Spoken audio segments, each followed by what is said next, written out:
அரசியல் சாசன புத்தகத்தை கையில் வைத்தபடி வயநாடு எம்பியாக இன்று பிரியங்கா பதவியேற்றுக் கொண்டார். அவருக்கு அவரது கட்சியினர் வாழ்த்து தெரிவித்தனர்.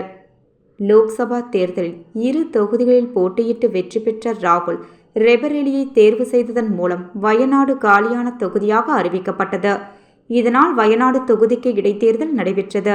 முதன் முறையாக பிரியங்கா போட்டியிட்டு 6,22,338 ஓட்டுகள் வெற்றி பெற்றார்.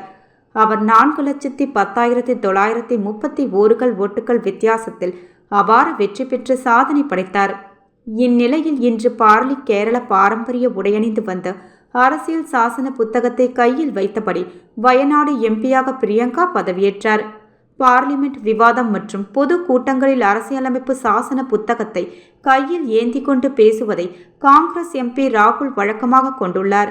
அதே பாணியில் அரசியல் சாசன புத்தகத்துடன் எம்பியாக பிரியங்கா பதவியேற்றார் என்பது குறிப்பிடத்தக்கது.